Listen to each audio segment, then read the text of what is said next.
சொல்லலாம் ஆரம்பிக்கலாமா? ஹரஹர சங்கர ஜெய ஜெயசங்கர. ஹரஹர சங்கர ஜெய ஜெயசங்கர.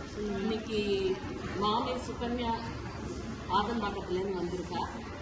சம்பிரதாயா திருப்பதிக்கு வந்திருக்கா. இங்கே மாமி சவுந்தரராஜன் சாரோட டீம் கூட வந்திருக்கா. இங்கே தீபாவளி பக்ஷணம் இந்த திருப்பதியில் இருக்கிற குழந்தைகளுக்கு பாடசாலைகளுக்கு ஒரு 1000 குழந்தைகளுக்கு கொடுக்குற மாதிரி பண்ணுறதுக்காக வந்திருக்கா. மாமியோட எக்ஸ்பீரியன்ஸ் அண்ட் இம்ப்ரெஷன்ஸ் கேட்கணும் அப்படின்றது. மாமி வந்து இந்த சம்பிரதாய திருப்பதியை பற்றி சொல்லுங்க. இந்த பார்த்ததுமே பூலோக வைகுண்டம் மாதிரி இருக்கு. உண்மையா சொல்லணும்னா ஆத்மார்த்தமா பூலோக வைகுண்டம் தான் இது. குழந்தைகளாகட்டும், இங்க ஒர்க் பண்ற ஸ்டாஃப் ஆகட்டும், எல்லாருமே தன்னோட சேவையை விட இன்னும் ஜாஸ்தியா சேவைன்னு சொல்றதை விட அவளோட ஃபுல் இதையே அர்ப்பணிச்சுட்டாவா, அவளோட லைஃபையே அர்ப்பணிச்சுட்டா. குழந்தைகளாகட்டும், ஒவ்வொரு குழந்தைகளும் பண்ற வேலைகள், அவள் அந்த ஸ்டாஃப் கூட பழகிற ஒரு விதம், ஸ்டாஃப் அவள்கிட்ட அவள் தன்னோட குழந்தைகளை விட இன்னும் மேலா பார்க்குறன்ற விஷயம் இங்கே தான் நான் ரொம்ப மனசு அப்படியே நெகிழ்ந்து போயிடுது. எனக்கு இந்த மாதிரி எங்கேயுமே பார்த்தது இல்லை. நிறைய பாடசாலைகள்லாம் போயிருக்கோம், ஆனால் இது பெரிய விஷயமா இருக்குது. இது பார்க்கறதுக்கு அவ்வளோ ஆனந்தமாகவும் சந்தோஷமாகவும் இருக்குது. ஆக்சுவலாக சவுந்தரராஜன் எங்கள் ஃபேமிலி ஃப்ரெண்டு. அவர் ஊரில் இல்லை, நீங்கள் போய் பார்த்துக்கோங்க அப்படின்னு சொன்னார். அதனால நான் வந்தேன்.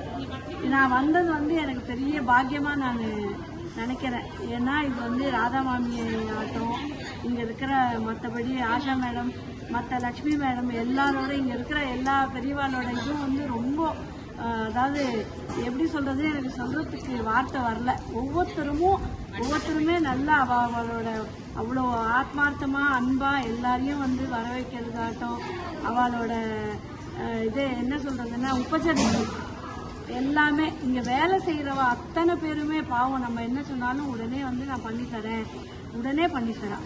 அதில் எந்த விதமான இது இல்லை. பெரியவாளோட அனுகிரகத்தோடு இங்கே இருக்கிற குழந்தைகள் எல்லாருமே நல்லா இருக்கிறோம். ஸ்டாஃபு, ராதா மாமி குடும்பம், நாங்கள் எங்களோட குரூப் எல்லாருமே யோகா சமஸ்தா சிக்கினோ போகுது எல்லாரும் நல்லா வைக்கிறோம். ஆமாம், எனக்கு ஒரு பையன் இருக்கான். எனக்கு புள்ள குழந்தை, எனக்கு பொன் குழந்தைன்னா ரொம்ப பிடிக்கும். இந்த குழந்தைகளெல்லாம் பார்க்கும்போது என்னையும் மீறி எனக்கு அடிவயத்துலேருந்து அப்படியே ஒரு ஆனந்தம், ஒரு உற்சாகம். நேற்றுக்கு இங்கே பஜனை 2 நாளாக கேட்டதில் எனக்கு இது ஜால்ரா குடிக்கும், ஆடணும், என்ன நான் அதிலெல்லாம் ரொம்ப இன்ட்ரெஸ்டாக இருப்பேன். எனக்கு அதெல்லாம் ரொம்ப பிடிக்கும்.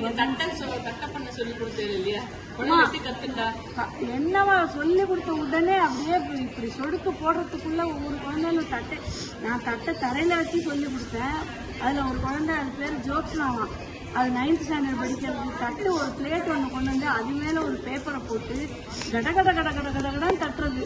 இப்போ அவள் மேடம் ரொம்ப நாளையே தட்டின்னு இருக்கேன், நீ கிளம்பு அப்படின்னு சொல்லி அந்த டீமை அனுப்பிட்டு இப்போ வேற டீமை வர வச்சிருக்கா. குழந்தைகளெல்லாம் அப்படி பார்த்துக்கிறா. இங்கே உள்ள ஸ்டாஃப் எல்லாருமே குழந்தைகளுக்கு பசிக்கிறதா, என்ன வேணும் ஏது வேணும், அவளுக்குன்னு தனியாக எல்லாம் எடுத்து வச்சு கொடுத்துட்டுருக்கா. நிஜமாவே இந்த பாடசாலை மாதிரி நான் எங்கேயுமே பார்த்ததில்லை. ரொம்ப பெரிய விஷயம். பெரியவாள்கிட்ட கட்டாயம் இது தெரிவிங்கோ. நானும் சொல்கிறேன், கட்டாயம் எனக்கு தெரிஞ்சவா எல்லாருக்கிட்டையும் நான் சொல்லுவேன். இது எனக்கு அவ்வளோ ஆனந்தமாக இருக்குது. நமக்கு எத்தனை கஷ்டம் இருந்தாலும் இந்த இடத்துக்கு வந்தாலோ, இந்த குழந்தைகளோடையோ, இங்கே இருக்கிற ஸ்டாஃபோடையோ பேசினாலே நமக்கு எல்லாமே ஆத்தோட ஞாபகமே மறந்து போயிடுச்சு. நான் இங்கே 4 நாள் ஆகுது. ஆற்றுக்கு போகணும், சரி போகணும், குழந்தை இருக்கானேன்னு சொல்லி தான் கிளம்புறேன். நான் இல்லைன்னா தீபாவளி கூட இங்கேயே முடிச்சுருவேன்.